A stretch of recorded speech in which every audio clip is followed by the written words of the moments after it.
Bharatiya Janata party जिला दौसा द्वारा आयोजित प्रेस वार्ता में आप सब पत्रकार मित्रों का, सभी छायाकार मित्रों का स्वागत करता हूं, अभिनंदन करता हूं। पत्रकार वार्ता में उपस्थित संसद की साथी, वरिष्ठ सांसद, भारतीय जनता पार्टी के वरिष्ठ नेता और मेरी बड़ी बहन आदरणीय जसकौर मीना जी, उपस्थित माननीय जिलाध्यक्ष जी, माननीय पूर्व विधायक, माननीय प्रभारी संजय जी, हमारे प्रदेश मंत्री आदरणीय नीलम जी और सभी भारतीय जनता पार्टी के कार्यकर्ताओं, पत्रकार मित्रों, राजस्थान में जिस तरह से अराजकता का माहौल है, लॉ एंड ऑर्डर सिचुएशन जिस तरह से कॉम्प्रोमाइज हुआ है, सरकार की प्राथमिकता केवल और केवल कुर्सी बचाने के होने के चलते हुए राजस्थान में जिस तरह की परिस्थितियां बनी है, आज राजस्थान का आम व्यक्ति त्रस्त है, राजस्थान का किसान बदहाल है, राजस्थान का युवा अपने भविष्य की चिंता को लेकर के परेशान है, राजस्थान की महिलाएं डरी हुई हैं, राजस्थान की बेटियों के माँ बाप की जान और सांस सांसत में। और ऐसी परिस्थिति राजस्थान में इसलिए हुई है कि राजस्थान सरकार के मुखिया की प्राथमिकता केवल कुर्सी पर बने रहना है। इसके अतिरिक्त भी राजस्थान में जिस तरह से बिजली का संकट गहराया है और पूरे राजस्थान में ग्रामीण क्षेत्रों में लगभग 10 से 12 घंटे की कटौती हो रही है, जिसको आधिकारिक रूप में प्रशासन मानने के लिए बाध्य है। सभी जिला मुख्यालयों पे भी लगभग 3-4 घंटे की कटौती हो रही है, कस्बों पर 7-8 घंटे की कटौती हो रही है और संभाग मुख्यालयों पे भी घोषित रूप से 1 से 2 घंटे की कटौती हो रही है। ये राजस्थान में किसानों को इस फसल की आवश्यकता के समय पे बिजली न मिलने के कारण से किसानों की फसलें चौपट और बर्बाद हो रही है और प्रदेश के लगभग सभी डिस्कॉम के ऑफिसेज के बाहर पर किसान निरंतर धरना कर रहे हैं। तो राजस्थान की सरकार पूरी तरह से फेल हो गई है और भारतीय जनता पार्टी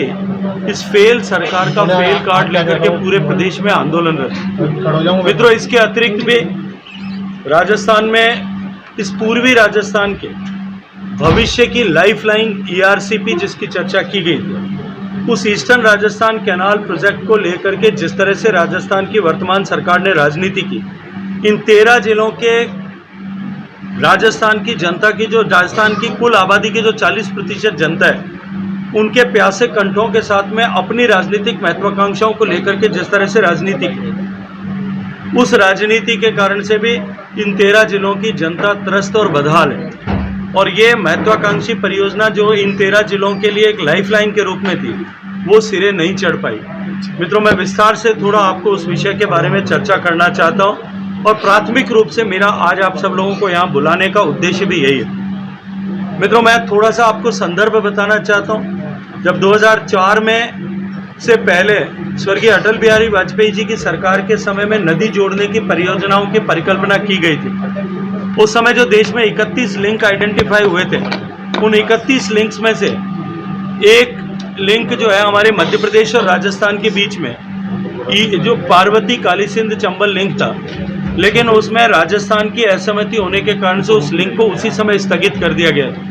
2004 से 14 में यूपीए की मनमोहन सिंह सरकार के समय में उन पर किसी तरह का विचार भी नहीं हुआ, काम भी नहीं हुआ। 14 में मोदी जी के प्रधानमंत्री बनने के बाद में वापस उस पर विचार करना प्रारंभ किया गया। 2016 में आदरणीय वसुंधरा जी की सरकार ने ERCP की परिकल्पना के बारे में विचार किया। 2017 में उसको वेबकॉस को डिज़ाइन बनाने के लिए दिया और 2017 के अंत में डिज़ाइन बन करके तैयार हुई। राजस्थान ने उस डिज़ाइन को 75% की बजाय, जो देश के तय माने के उसके बजाय 50% डिपेंडेबिलिटी पर बनाया, उसके कारण से उसको स्वीकृति नहीं मिल सकी और वसुंधरा जी की सरकार के समय ही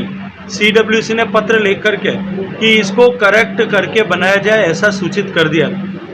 दुर्भाग्य से सरकार बदली और उसको करेक्ट करने का अवसर नहीं मिला। राजस्थान सरकार के मुखिया आदरणीय अशोक गहलोत साहब, मैंने बार बार पत्र लिख करके आग्रह किया कि इस पर आगे मार्ग निकालने के लिए और इन 13 जिलों की आवश्यकताओं की प्रतिपूर्ति के लिए हम इस पर बैठ करके विचार करें। 10 बार मीटिंगों का आयोजन किया लेकिन दुर्भाग्य से एक भी बार राजस्थान सरकार के जल संसाधन मंत्री के नाते, पहले माननीय अशोक गहलोत साहब मुख्यमंत्री होते हुए उन्हीं के पास दायित्व था, न तो वो कभी बैठक में आए, न कभी मंत्री राजस्थान सरकार का कभी उस बैठक में उपस्थित हुआ। हमने उसके बाद में जयपुर में भी प्रधानमंत्री जी के निर्देश पर एक बैठक रखी। बैठक में 18 अप्रैल 2022 की उस बैठक में हमने 1 महीने पहले सूचना देकर के राजस्थान सरकार को माननीय मुख्यमंत्री जी से, मंत्री से स्वीकृति लेकर के समय निश्चित करके बैठक आयोजित की थी। हम भारत सरकार के सारे अधिकारियों को लेकर के वहां उपस्थित हुए थे, लेकिन बैठक की पहल पूर्व संध्या पे माननीय मुख्यमंत्री और मंत्री की तरफ से एक छोटे कर्मचारी ने चिट्ठी लिख करके बता दिया कि वो दोनों नहीं आ सकेंगे। भारत सरकार अपने सारे अधिकारियों के सहित, मंत्रियों के सहित, मैं खुद वहां उपस्थित था, अधिकारियों के साथ में जब कभी भी राजस्थान की हमने चर्चा की, उन्होंने हमारी बात से सहमति भी व्यक्त की, लेकिन दुर्भाग्य से ये ERCP सिरे नहीं चढ़ पाई और राजस्थान की सरकार की हठधर्मिता के कारण से इन 13 जिलों के प्यासे कंठ आज भी प्यासे बने हुए। जल जीवन मिशन जो हमने घोषित किया, आज उसमें भी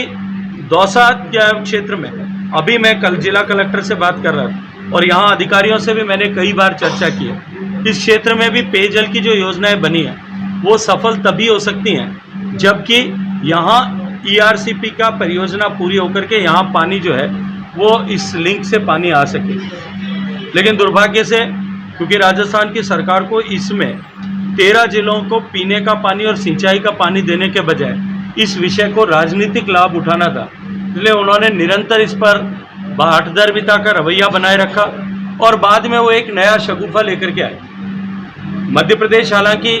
पहले ही इस पर आपत्ति दर्ज करा चुका था। Madhya Pradesh already supreme court में इसके ऊपर अपना जो है अपने तरफ से वाद लेकर के सुप्रीम कोर्ट में खड़ा है, लेकिन राजस्थान सरकार ने एक परियोजना बनाई,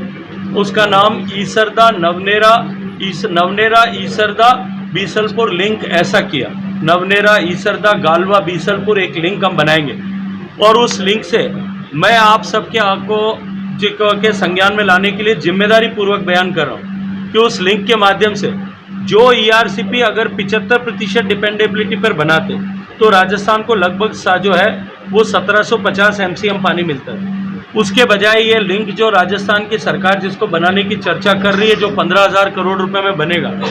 उस 15,000 करोड़ के लागत से बनने वाले लिंक से सिर्फ 511 MCM पानी, 521 MCM राजस्थान को पानी मिलेगा और वो 521 MCM पानी जो है उसको सिर्फ बीसलपुर के माध्यम से जयपुर, अजमेर और टोंक इन 3 शहरों को मिलेगा। राजस्थान सरकार ने जो DPR बनाई है, मैं दावे के साथ में कह सकता हूँ, आपसे आग्रह करता हूँ कि आप प्रश्न करिए अपने मंत्री से, अपने विधायकों से और राजस्थान सरकार से ये प्रश्न करिए। जिम्मेदार पत्रकार होने के नाते, मीडिया का जो है लोकतंत्र का चौथा स्तंभ होने के नाते ये प्रश्न करिए कि दौसा को इसके माध्यम से किस तरह से पानी मिलेगा। 15,000 करोड़ रुपए के संसाधन इकट्ठे करने के लिए ये जो परियोजना 5 साल में पूरी होगी,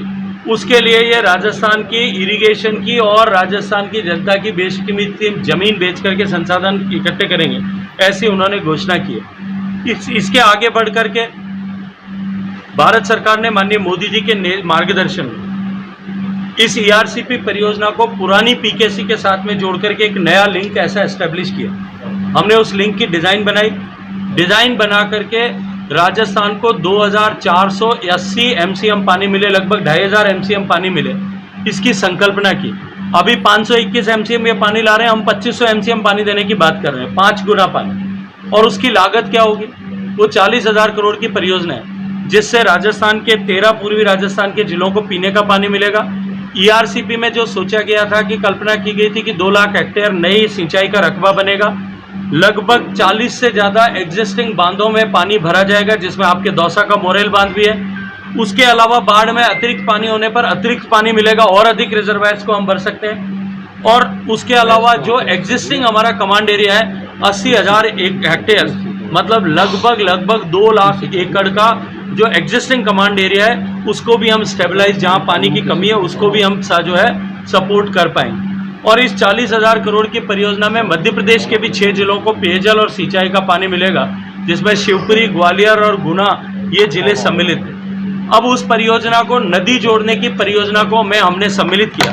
और न केवल सम्मिलित किया, अपितु नदी जोड़ने की परियोजना के लिए जो आवश्यक है कि हम उस पर जो है जो उसकी जो कमेटी है वो कमेटी उसको स्वीकृत करे। उसके बाद में उसको हमने एपेक्स कमेटी जो सुप्रीम कोर्ट के आदेश से बनी हुई, उसने भी उसको जो है स्वीकृति प्रदान कर दी है। और स्वीकृति प्रदान करने के साथ साथ में उसको जो टॉप 5 देश के जो प्रायोरिटी लिंक है, जिनमें से पहले लिंक पर काम चालू हो चुका है केन और बेतवा पर, उसमें उसके बाद में दूसरे नंबर की प्राथमिकता पर भारत सरकार ने उसको रखा है, ताकि राजस्थान और मध्य प्रदेश के बीच में सहमति बनते इस प्रोजेक्ट पर काम करना प्रारंभ किया जा सके। इसमें 40,000 करोड़ की परियोजना में जो 90% ग्रांट नदी जोड़ने में माननीय प्रधानमंत्री जी के आशीर्वाद से जिस तरह से केन और बेतवा में मिली है, उसी रूप से इस प्रोजेक्ट को भी मिल सकती है। तो 40,000 करोड़ की परियोजना में से 36,000 करोड़ रुपए जो है वो भारत सरकार वहन करेगी। केवल 4,000 करोड़ रुपए दोनों राज्यों को मिलकर के वहन करना है। उसमें से भी 1500, 1700 करोड़ रुपया मुझे ऐसा बताया गया है कि खर्च हो चुका है। केवल 400-500 करोड़ रुपया राजस्थान सरकार खर्च करे तो इन 13 जिलों को पीने का पानी भी मिलेगा। इन 13 जिलों के किसानों को जो है एग्जिस्टिंग कमांड में स्टेबलाइजेशन भी होगा। इन 13 जिलों की 2 लाख हेक्टेयर मतलब लगभग 15 लाख बीघा जमीन जो है वो सिंचाई के रकबे के तहत आएगी। लेकिन राजस्थान सरकार उसमें राजनीति कर रही है। और ये जो राजस्थान के लिए हितकारी योजना है, जो इसको नदी जोड़ने की परियोजना में हमने सम्मिलित किया है, उसमें भी अपनी स्वीकृति प्रदान नहीं कर रही। मध्य प्रदेश सैद्धांतिक स्वीकृति प्रदान कर चुका है। अभी पिछले महीने के अंतिम कार्य दिवसों में हमने राजस्थान को, मध्य प्रदेश को, दोनों को हमने उसमें बुलाया था। लेकिन दुर्भाग्य से एक बार फिर, क्योंकि राजस्थान सरकार की प्राथमिकता ये नहीं है, पानी राजस्थान सरकार की प्राथमिकता नहीं, राजनीति राजस्थान सरकार की प्राथमिकता है, पीने का पानी मुहैया कराना उनकी प्राथमिकता नहीं, सूखे प्यासे कंठों पर राजनीति उनकी प्राथमिकता है। इसलिए उन्होंने उस मीटिंग का मंत्री जी ने आना स्वीकार नहीं किया। अधिकारी आए थे, अधिकारियों ने अपनी तरफ से उसमें कहा कि ये हम इससे सहमत हैं, लेकिन पॉलिटिकल लेवल पर इसका निर्णय होने वाला है। मैं आपके माध्यम से कहना चाहता हूँ कि आप भी इस क्षेत्र के जिम्मेदार प्रतिनिधि होने के नाते और इस क्षेत्र के लोकतंत्र के प्रहरी होने के नाते आप भी ये प्रश्न जो है यहाँ के जनप्रतिनिधियों को, यहाँ के सरकार के प्रतिनिधियों को करें और इस विषय को ठीक से नीचे लेकर के जाएं कि ये जो राजनीति इस विषय को लेकर के जो हो रही है, इसकी दोषी, इसकी पापी अगर कोई है तो वो गहलोत साहब की सरकार और अशोक गहलोत साहब हैं। उनको इस पर निर्णय करना चाहिए। इन जिलों के प्यासे कंठों को प्यास बुझाने के लिए और खेतों की प्यास बुझाने के लिए तुरंत राजस्थान सरकार को स्वीकृति प्रदान करनी चाहिए, ताकि आप भारत सरकार इसको आगे बढ़ा सके और इस नदी जरूरत परियोजना के दूसरी देश की परियोजना के रूप में हम इसको स्वीकृति प्रदान कर सकें। धन्यवाद।